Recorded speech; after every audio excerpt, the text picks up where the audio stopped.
Welcome to the course Advanced Vehicle Dynamics. Today we begin Chapter 7, Steering Dynamics. We will cover the Ackerman condition, multi-axle vehicles, car and trailer combinations, steering mechanisms, four-wheel steering, and steering optimization. Our main reference is JAZAR, Vehicle Dynamics, Theory and Application, Chapter 7. Before we start, let us agree on the 4 objectives of this chapter. First, formulate. You should be able to write the kinematic steering condition, the Ackerman condition, for two-axle vehicles, multi-axle vehicles, car and trailer combinations, and four-wheel steering vehicles. Second, analyze.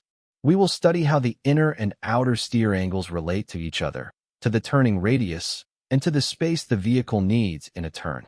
Third, model. We will represent the trapezoidal and the multi-link steering mechanisms as 4-bar linkages, and build an error function against the Ackerman curve. Finally, compute.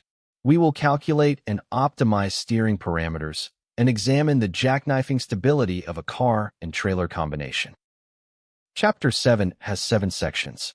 Section 7.1 covers steering kinematics, the Ackerman condition, the turning radius, and the trapezoidal linkage.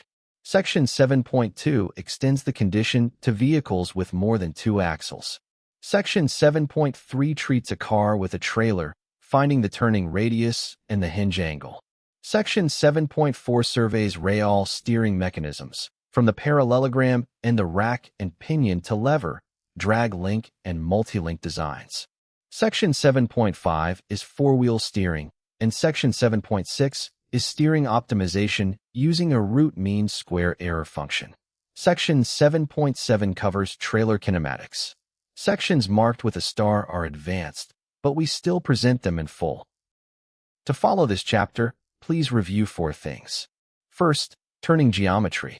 The turning center O is the intersection of the perpendiculars to the tire planes of all wheels, and rolling without slip means the velocity vector of each wheel is normal to its own turning radius. Second, the 4-bar linkage from Chapter 6. The Freudenstein equation and its solution for theta 4 as a function of theta 2 are reused unchanged. Third, 2 basic dimensions. The track W is the distance between the 2 steering kingpins, and the wheelbase L separates the front and rear axles. Finally, the yaw rate R equals V divided by R. At very low speed, the tire sideslip angles vanish, so the problem is purely kinematic. We now begin Section 7.1, Steering Kinematics.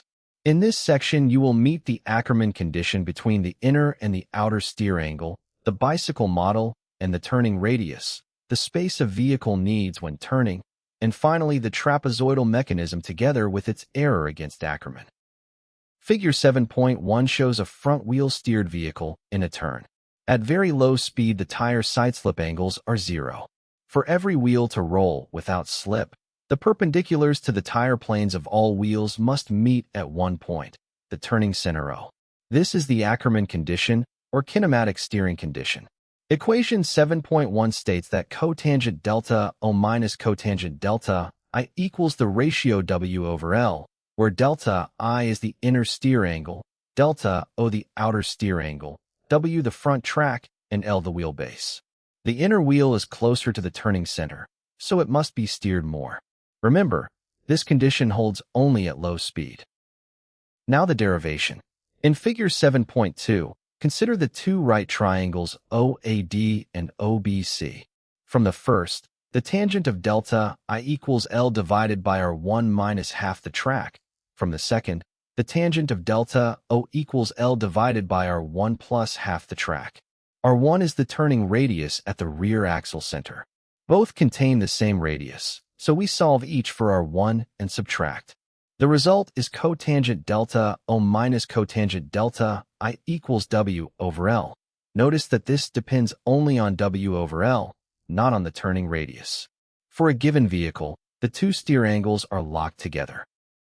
To simplify, we replace the 4-wheel car by the equivalent bicycle model of Figure 7.3, with one front wheel at the middle of the front axle carrying steer angle delta, one rear wheel at the rear axle center, and the same wheelbase L.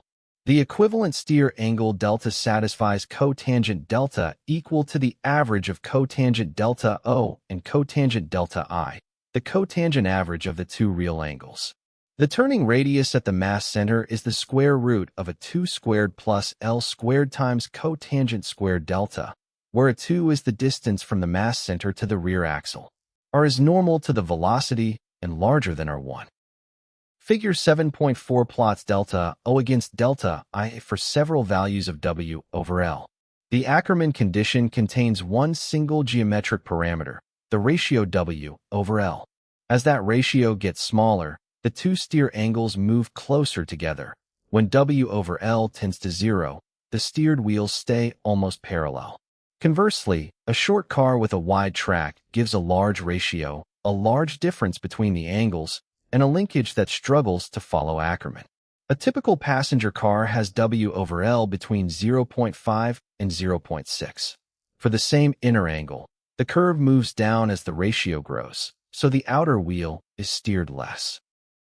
Example 7.1 takes a car with wheelbase 2.62 meters, front track 1.56 meters, mass center 1.52 meters ahead of the rear axle, and inner steer angle 12 degrees.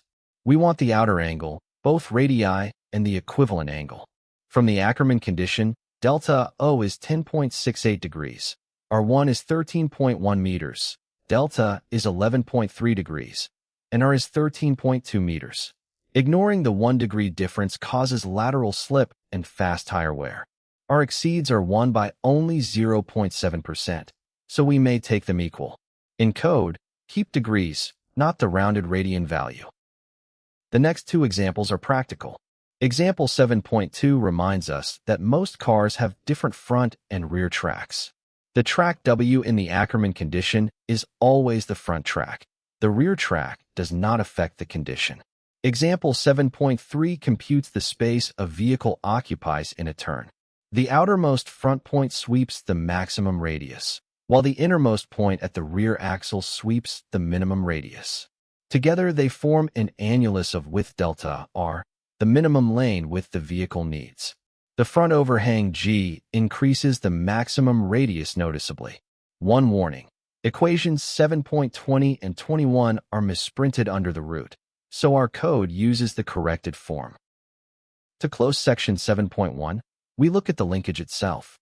Figures 7.6 and 7.7 show the trapezoidal mechanism in the neutral and a steered position. It is a symmetric 4-bar linkage, in use for over 100 years, with two design parameters, the arm angle beta and the arm length d. Its relation between the inner and the outer steer angle, equation 7.23, follows from triangle ABC and a constant tie rod length. Note that this mechanism curve generally does not match the Ackerman curve. That error is the optimization problem of section 7.6. Next, we extend the steering condition to vehicles with more than 2 axles.